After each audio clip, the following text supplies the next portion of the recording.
Hello दोस्तों, स्वागत है आपका हमारे चैनल कॉलेज इंटेलेक्ट में। तो दोस्तों, सबसे पहले इसके पहले हम जो है वो यूरोपियों के आगमन के बारे में पढ़े थे। यूरोपियों के आगमन में सबसे पहले हम लोग पुर्तगाली के बारे में पढ़े थे, फिर डच के बारे में पढ़े थे, फिर अंग्रेज और फिर उसके बाद फ्रांस के बारे में। उसके बाद हम लोग फ्रेंच और अंग्रेजों के जो युद्ध हुए थे, जिसे हम कर्नाटक युद्ध के नाम से जानते हैं, उसके बारे में हम लोग पढ़े थे। तो उसके बाद फिर हम लोग थोड़ा सा उत्तर मुगल काल के बारे में थोड़ा सा पढ़े थे। तो ये जो कर्नाटक का युद्ध हुआ था ना, उसमें कुछ इंपॉर्टेंट टॉपिक है जो मैं आपको बता नहीं पाई थी, तो उसे आज हम पहले बता देते हैं। कर्नाटक का जो प्रथम युद्ध हुआ था, तो उसमें एक हमेशा एग्जाम में क्वेश्चन पूछता है कि जो सेंट थॉम का युद्ध हुआ था, ये किस कर्नाटक युद्ध के समय में हुआ था। तो आप लोग ये जानिएगा कि जो सेंट थॉम का युद्ध हुआ था, ये प्रथम कर्नाटक युद्ध के समय में हुआ था। तो इस युद्ध में क्या होता है कि इस युद्ध में होता है कि जो मद्रास होता है ना, वो रहता है अंग्रेजों के कब्जे में, लेकिन जो फ्रांसीसी होते हैं उस पर अटैक करके उसे अपने ले लेते हैं।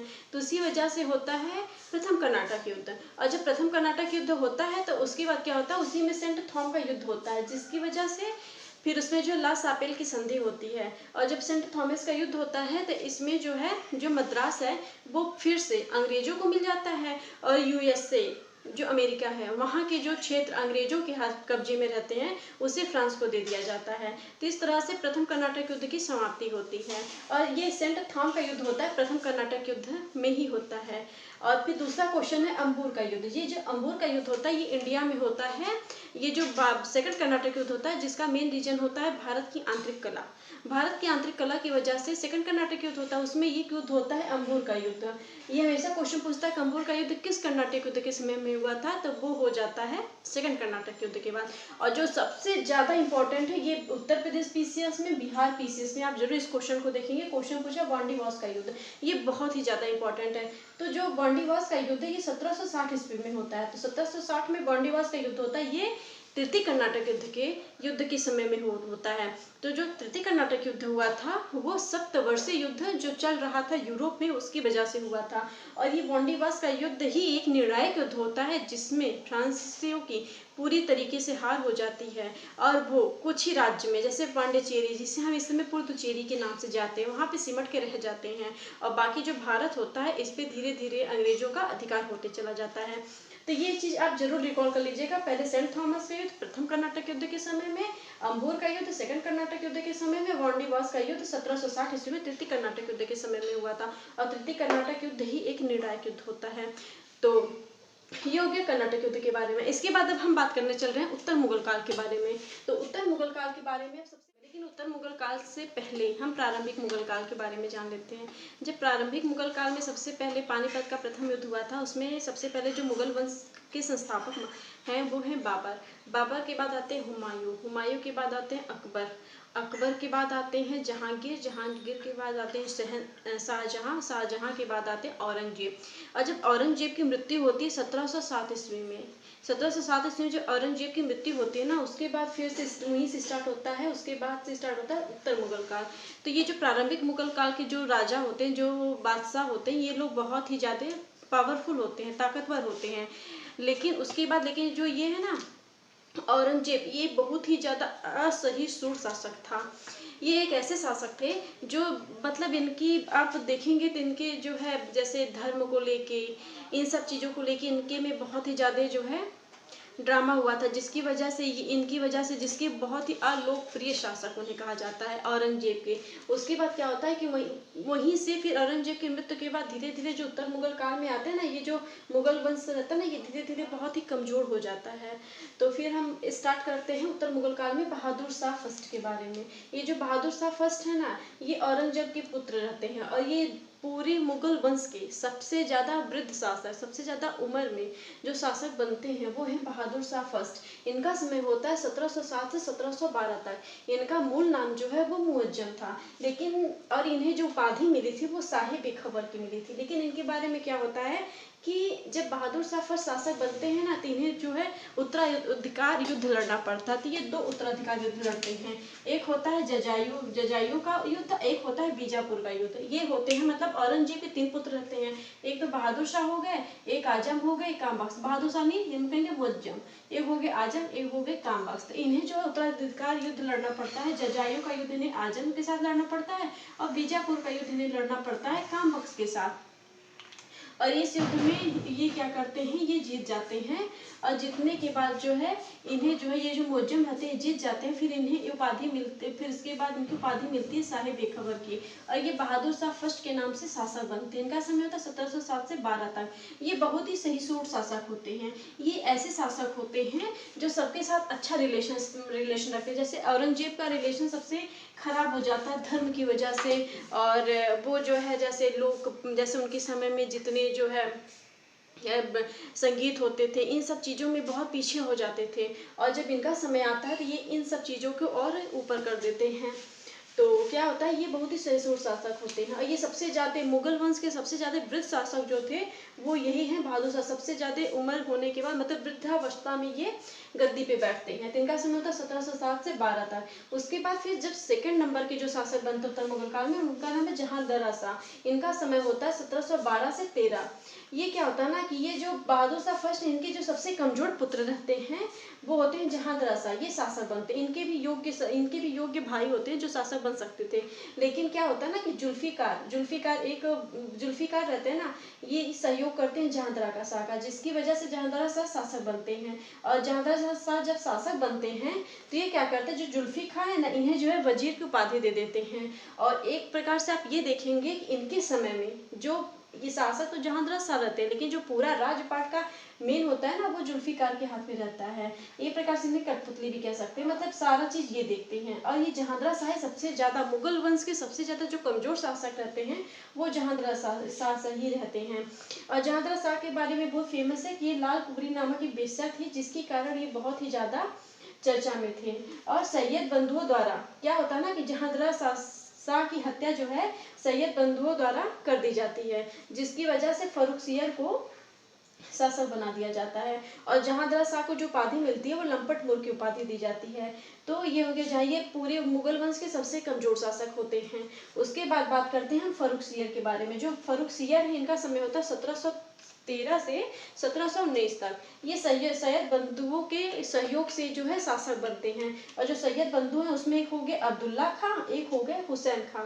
तो सैयद बंधु क्या करते हैं, अब्दुल्ला खां को वजीर की उपाधि मतलब वजीर का पद देते हैं। उस समय मतलब मुगल वंश में पद होता है वजीर का पद, जो बहुत ही इंपॉर्टेंट पद था। तो वजीर का पद देते हैं और इन्हें मीर बख्शी बना देते हैं हुसैन खां को। उसके बाद क्या होता है फिर, और ये जो अब्दुल्ला खां और हुसैन खां मतलब जिन्हें सैयद बंधु कहते हैं, ये क्या करते हैं कि जो और भी जैसे राजपूत हो जाते हैं, और राजपूत हो गए, और जैसे सिख को छोड़ के जैसे बंदा बहादुर से, तो इनके लिए इनका रिलेशन अच्छा नहीं होता है।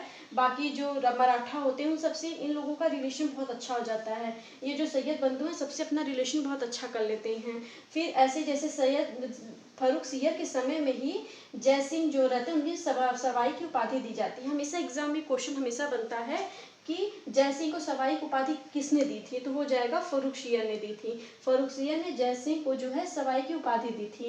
उसके बाद फिर हम कहते हैं 1717 का शाही फरमान। ये तो सबको पता है कि जो 1717 का शाही फरमान है ना, ये बहुत ही इंपॉर्टेंट था अंग्रेजों के लिए। इसमें क्या होता है, जो फर्रुखसियर हैं इन्हें बीमारी हो जाती है और इनकी बीमारी ठीक ही नहीं होती है। तो उसके बाद एक अंग्रेज डॉक्टर आते हैं और इनकी बीमारी को ठीक कर देते हैं, जिसकी वजह से फर्रुखसियर खुश हो जाते हैं। अब बंगाल को 3000 रुपए वार्षिक कर की पेंशन पे उन्हें दे देते हैं। और ये जिसे हम कहते हैं 1717 का शाही फरमान। और अभी हमने आपको बताया कि जो सैयद बंधु हैं इनका रिलेशन सबसे अच्छा हो जाता है, लेकिन जो सिख में रहते हैं बंदा बहादुर, उनसे इनका रिलेशन बिल्कुल अच्छा नहीं होता है। तो 1716 में बंदा बहादुर को फांसी जो है फर्रुखसियर के समय में दिया जाता है। हमेशा एग्जाम में ये पूछता है कि फर्रुखसियर को किसके समय में फांसी दी जाती है, तो फर्रुखसियर के समय में किसको फांसी दी जाती है, वह बंदा बहादुर को। बंदा बहादुर को फर्रुखसियर के समय में फांसी दे दी जाती है। फिर इसके बाद हम फर्रुखसियर की जब मृत्यु हो जाती है ना, तो उसके बाद ये जो सैयद बंधुए हैं वो जो है रफी उद दरजात और रफी उद दौला, इन दोनों लोगों को शासक बनाते हैं। रफी उद दरजात का क्या, तो 1719 में शासक बनते हैं। और इनका समय बस सबसे कम समय तक, जो मुगल वंश में सबसे कम समय तक जो शासक रहते हैं वो रफी उद दरजात और रफी उद दौला। लेकिन एक चीज आप लोग और जान लीजिएगा कि जो सैयद बंधुए हैं ना, इन्हें उत्तर मुगल काल में मतलब शासक निर्माणकर्ता के नाम से जाना जाता था। सैयद बंधुओं को, अब्दुल्ला खां, हुसैन खान को शासक निर्माणकर्ता के नाम से जाना जाता है। उसके बाद फिर रफ़ी-उद-दौला है, ये भी 1719 में शासक बनते हैं, लेकिन इन्हें जो है दस्त के कारण इनकी मृत्यु हो जाती है, इनका कैंसर के कारण मृत्यु होती है। फिर उसके बाद शासक बनते हैं मोहम्मद शाह, जिन्हें जो है उपाधि मिलती है रंगीला की। मोहम्मद शाह शासक बनते हैं, 1719 से 1748 तक इनका समय रहता है। और ये जो शासक बनते हैं, इन्हें उपाधि दी जाती है रंगीला बादशाह की। इन्हें रंगीला की उपाधि दी, जिसे क्योंकि ये बहुत ही ज्यादा ना रंगीले मिजाज के होते हैं। फिर क्या होता है कि मोहम्मद शाह रंगीला भी सैयद बंधुओं की वजह से ही शासक बनते हैं, लेकिन मोहम्मद शाह रंगीला ये चीज समझ जाते हैं कि अगर सैयद बंधु, एक चीज मैंने आपको नहीं बताया, जो फर्रुखसियर है ना, ये इन्हें जो है सैयद बंधु मराठाओं के सहयोग से अंधा करवा देते हैं। तो हमेशा एक क्वेश्चन पूछता है कि मुगल एम्परर में, जो मुगल शासक रहते हैं, उसमें कौन से ऐसे मुगल शासक हैं जिसे अंधा करवा दिया जाता है उनके शासन काल में ही? वो हो गए फर्रुखसियर। तो जो ये सैयद बंधु है, इन्हें मराठाओं के सहयोग से इन्हें अंधा करवा देते हैं, जिसके कुछ समय बाद इनकी मृत्यु हो जाती है। और फिर मोहम्मद शाह रंगीला, जब ये भी सैयद बंधुओं के सहयोग से शासक बनते हैं, लेकिन ये समझ जाते हैं ना कि अगर ये मुझे शासक बनाए हैं तो ये हमें जो है बाहर भी कर सकते हैं, हमारी हत्या भी करवा सकते हैं। सैयद बंधुओं के षड्यंत्र के बारे में इन्हें समझ में आ गया था, जिसकी वजह से क्या होता है कि सैयद बंधुओं की दोनों भाइयों की हत्या करवा देते। कौन? मोहम्मद शाह रंगीला। तो हम ये पूछता है कि सैयद बंधुओं का जो पतन हुआ था वो किसके समय में हुआ था? तो जो सैयद बंधुओं का पतन हुआ था वो मोहम्मद शाह रंगीला के समय में हुआ था। मोहम्मद शाह रंगीला का समय क्या था? 1719 से 1748। उसके बाद क्या होता है ना कि सैयद बंधुओं के समय में ही अवध, बंगाल और हैदराबाद, ये जो 3 राज्य है ना, वो स्वतंत्र हो जाते हैं सैयद बंधुओं के समय, मतलब मोहम्मद शाह रंगीला के समय में ही अवध, बंगाल, हैदराबाद जो मोहम्मद शाह रंगीला के समय में स्वतंत्र हो जाते हैं। उसके बाद सबसे ज्यादा इंपॉर्टेंट क्वेश्चन जो पूछता है मोहम्मद शाह रंगीला से, ये नादिर शाह का आक्रमण। नादिर शाह का जो आक्रमण होता है 1739 ईस्वी में, मोहम्मद शाह रंगीला के समय में ही नादिर शाह का आक्रमण होता है। अब नादिर शाह के बारे में हम थोड़ा सा पढ़ लेते हैं। ये जो नादिर शाह है ना, ये जो है पहले एक चारवाहा रहता है, ठीक है, पहले ये चारवाहा रहते हैं। उसके बाद क्या होता है, ये फारस के शासक बन जाते हैं। फिर ये क्या करते हैं कि दिल्ली, पहले भारत पे आक्रमण करते हैं, और जब इनका भारत पे आक्रमण होता है ना, वो जो है मोहम्मद शाह रंगीला के ही कुछ खास मित्र रहते हैं जो इन्हें इनवाइट करते हैं इंडिया में अटैक करने के लिए। तो नादिर शाह का आक्रमण होता है, और नादिर शाह जो भारत पे आक्रमण करता है ना, इसी वजह से इसे जो उपाधि दी जाती है ईरान का नेपोलियन। ईरान का नेपोलियन जो है नादिर शाह को कहा जाता है। तो ये क्या करता है, नादिर शाह दिल्ली में आता है और 57 दिन तक ये दिल्ली में रहता है। उसके बाद फिर ये दिल्ली के खजानों को लूट के, दिल्ली में एक बहुत ही फेमस तख्ते ताउस था, तख्ते ताउस को भी ये लेके चला जाता है नादिर शाह, और यहाँ के खजाने को लेके चला जाता है। और एक सबसे इम्पोर्टेंट जो था कोहिनूर हीरा को भी लेके नादिर शाह चला जाता है। तो हमेशा एक क्वेश्चन पूछता है ना कि तख्ते ताउस पे बैठने वाला आखिरी मुगल शासक कौन था? वो हो गया मोहम्मद शाह रंगीला तख्ते ताउस पे बैठने वाला सबसे आखिरी मुगल शासक होते हैं। और नादिर शाह जब दिल्ली में 57 दिन तक रहता है ना, ये बहुत ज्यादा मार काट ये सब दिल्ली में करता है, जिसकी वजह से ये तो पूरा डर जाते हैं। और यही से अंग्रेजों को ये लग जाता है कि जो ये मुगल एम्परर है ना, ये पहले जितने शक्तिशाली नहीं हैं, अब ये पूरी तरीके से कमजोर हो चुके हैं, और इसी का फायदा अंग्रेज उठाते हैं। उसके बाद फिर क्या आता है, नादिर तख्ते ताउस, एक क्वेश्चन पूछता है तख्ते ताउस पे बैठने वाला सबसे जो आखिरी शासक होता है मोहम्मद शाह रंगीला होता है, लेकिन सबसे पहला शासक कौन होता है? तो सबसे पहले शासक जो होते हैं शाहजहां। तख्ते ताउस का निर्माण शाहजहां ने करवाई थी। और कोहिनूर हीरा तो चला जाता है, नादिर शाह लेके चला जाता है, लेकिन जब सिख युद्ध में आप पढ़ेंगे तो सिख के समय में जब रणजीत सिंह रहते हैं शासक, तो उनके समय में एक ईरान से ही एक व्यक्ति आते हैं, वो जो कोहिनूर हीरा को लेके आते हैं। हमारे देश में कोहिनूर हीरा फिर आता है, लेकिन उसके बाद फिर अंग्रेजों के समय में वो चला जाता है। जब सिख युद्ध होता है उसमें कोहिनूर हीरा चला जाता है ब्रिटेन में, जो अभी महारानी विक्टोरिया ना, जो महारानी है ब्रिटेन की, उनके मुकुट में लगा हुआ है। तो उसके बाद फिर हम पढ़ेंगे अहमद शाह के बारे में। ये जो अहमद शाह, इसका समय होता है 17 शाह के बारे में। तो अहमद शाह के बारे में मुझे पता है, अहमद शाह के समय में ही, इनका समय है 1748 से 54। तो अहमद शाह के समय में पहला अब्दाली आक्रमण, अहमद शाह अब्दाली का आक्रमण अहमद शाह के समय में हुआ है। इसमें कंफ्यूज हो जाएंगे। अहमद शाह ये मुगल एम्परर हैं, ठीक है, और जो अब्दाली है वो अहमद शाह अब्दाली है। तो अहमद शाह के समय में ही अहमद शाह अब्दाली का अटैक होता है। जब वो नादिर शाह की मृत्यु हो जाती है ना, तो उनके जगह पे वहाँ के शासक कौन बनते हैं? अहमद शाह अब्दाली। और ये भी क्या करते हैं? भारत पे अटैक करते हैं। तो अहमद शाह के समय सबसे इम्पोर्टेंट इनके में यही आप पढ़ेंगे कि अहमद शाह में क्या होता है, पहला अब्दाली अटैक जो होता है वो अहमद शाह के समय में होता है। अहमद शाह के समय में पहला अहमद शाह अब्दाली का अटैक होता है। कब? 1748 ईस्वी में। फिर इसके बाद आता है आलमगीर। आलमगीर सेकंड होते हैं, इनका समय होता है 1754 से 1758 तक। तो सबसे पहले आप तो ये जानिए प्लासी का युद्ध। जो प्लासी का युद्ध होता है वो उस समय जो मुगल एम्परर होते हैं वो आलमगीर सेकंड होते हैं। तो इनके समय में क्या होता है? प्लासी का युद्ध होता है 1757 में। और ये जो प्लासी का युद्ध है इसके बारे में हम पढ़ेंगे बंगाल युद्ध के बारे में, क्योंकि ये जो प्लासी है ये बंगाल में है। और प्लासी की जो सारी स्टोरी थी, प्लासी का युद्ध क्यों हुआ, क्या कारण था, किसके किसके बीच में हुआ, ये चीज़ हम आपको बंगाल युद्ध में ही पढ़ाएंगे। बस आप इतना जानिए, क्वेश्चन पूछता है कि प्लासी के युद्ध के समय जो मुगल एम्परर थे वो कौन थे। तो प्लासी के युद्ध के समय मुगल एम्परर जो है आलमगीर सेकंड थे।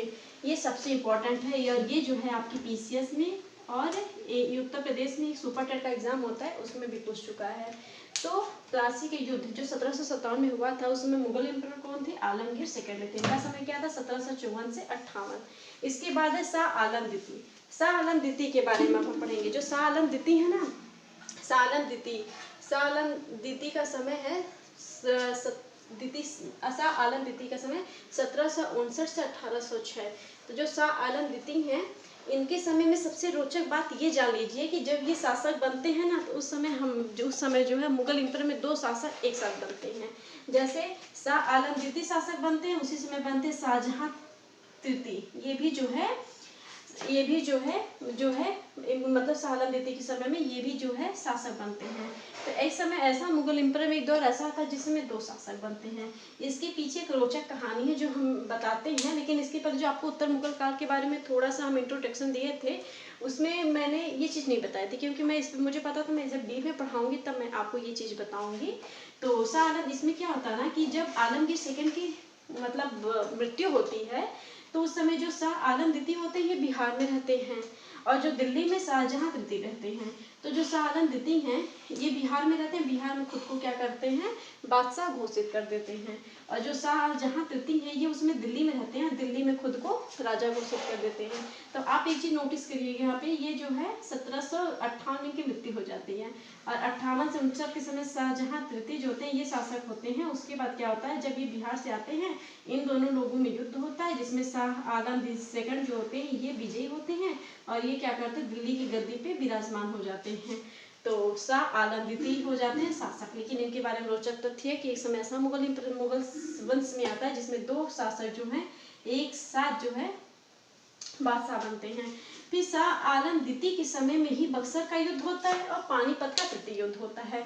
तो मैंने आपको बताया था ना कि जो अहमद शाह हैं इनके समय में सबसे पहला अब्दाली आक्रमण अहमद शाह अब्दाली का आक्रमण होता है। और ये जो होता है पानीपत का तृतीय युद्ध होता है ये अहमद शाह अब्दाली और मराठों के बीच में होता है। कब? 1761 ईस्वी में। जब अहमद शाह अब्दाली और मराठों के बीच में 1761 में युद्ध होता है ना, तो उस समय क्या होता है कि जो एक मराठा जो थे उस समय बहुत ही उभरती हुई शक्ति के रूप में थे। मतलब एक समय ऐसा आया था जब उत्तर मुगल काल में जब मुगल लोगों की जो शक्ति थी वो क्षीण हो गई थी, जब लोग कमजोर हो गए थे, उस समय इंडिया में एक ऐसा भी शासक था जिसकी शक्ति बहुत उभर रही थी, वो है मराठा।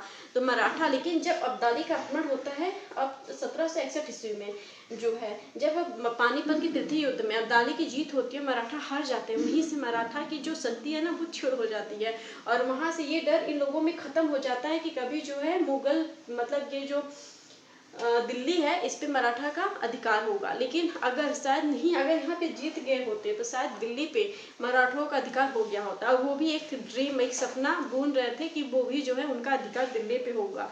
लेकिन अब्दाली जब पानीपत का तृतीय युद्ध होता है तो उनका ये जो सपना है वो टूट जाता है।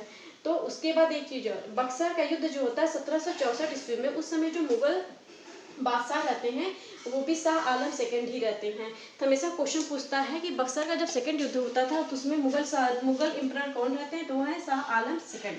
और इन्हीं के समय में जो इलाहाबाद की संधि होती है, इलाहाबाद की संधि होती है शाह आलम सेकंड के समय में ही। और एक यहाँ पे आप देखिए 1803 में एक लॉर्ड लेक रहते हैं। ये जो लॉर्ड लेक है ना, ये एक अंग्रेज हैं और इन्हीं के सहयोग से शाह आलम द्वितीय को अंग्रेजों का संरक्षण प्राप्त होता है लॉर्ड लेक के समय में। तो शाह आलम द्वितीय के बारे में सबसे इम्पोर्टेंट आप ये लर्न करेंगे कि इन्हीं के समय में बक्सर का युद्ध, इन्हीं के समय में पानीपत का तृतीय युद्ध होता है। और जब पानीपत का तृतीय युद्ध होता है ना, ये अब्दाली और मराठाओं के बीच में होता है। उसके बाद होता है ये लॉर्ड लेक की सहायता से ही शाह आलम को अंग्रेजों का संरक्षण प्राप्त होता है। फिर उसके बाद क्या होता है कि उसके बाद अकबर सेकंड, ये मुगल बादशाह बनते हैं। इनका समय होता है 1806 से 37 तक। इनके पढ़ने में बस सबसे ज़्यादा इम्पोर्टेंट ये चीज़ है कि जो अकबर होते हैं ना, ये राजा राम मोहन राय को राजा की उपाधि देते हैं। सबसे ज़्यादा इम्पोर्टेंट इनकी यही है कि ये राजा राम मोहन राय को राजा की उपाधि देते हैं। और ये राजा राम मोहन राय को ब्रिटेन भेजते हैं महारानी से मिलने के लिए, और उनसे ये कहवाते हैं कि देखिए कि हमारी स्थिति जो भारत में वो अच्छी नहीं है, इसकी वजह से इन्हें राजा राम मोहन राय को ब्रिटेन भेजते हैं, जहाँ पे उनकी मृत्यु हो जाती है राजा राम मोहन राय की। तो ये अकबर के बारे में जान लीजिएगा। अकबर सेकंड जो है वो राजा राम मोहन राय को राजा की उपाधि देते हैं। और हाँ, जब ये चीज आई, जब ये बक्सर का युद्ध होता है ना, शाह आलम द्वितीय के समय जो बक्सर का युद्ध होता है ना, यहीं पे इन्हें जो है इलाहाबाद की संधि होती है, जिसमें शाह आलम द्वितीय को जो है 26 लाख रुपए पेंशन की बात होती है अंग्रेजों से। अब उसके बाद आते हैं हम बहादुर शाह जफर। बहादुर शाह जो हैं, ये बहादुर शाह हैं, इन्हें जो है जफर की उपाधि मिली रहती है। बहादुर शाह सेकंड इन्हें कहते हैं, बहादुर शाह सेकंड। इन्हें जो जफर की उपाधि मिली रहती है, इन्हें हम क्या कहते हैं, बहादुर शाह जफर। बहादुर शाह जफर का जो समय होता है ना, 1837 से 1757 तक रहता है। और इसमें क्या होता है कि इन्हीं के समय में सबसे इम्पोर्टेंट, जो हमारे इतिहास में सबसे ज्यादा इम्पोर्टेंट है, वो है 1857 की क्रांति, जिसे हम प्रथम स्वतंत्रता संग्राम भी कहते हैं। प्रथम स्वतंत्रता संग्राम किसे कहते हैं, 1857 की क्रांति। और इन्हीं के समय में जो है, इसके बाद क्या होता है ना कि 1857 की क्रांति, 1857 की क्रांति जिसे हम प्रथम स्वतंत्रता संग्राम के नाम से जानते हैं। सबसे पहले जाने बहादुर शाह जफर, जिसका समय था 1837 से 1857। और सबसे इम्पोर्टेंट 1857 की क्रांति, जिसे हम कहते हैं प्रथम स्वतंत्रता संग्राम।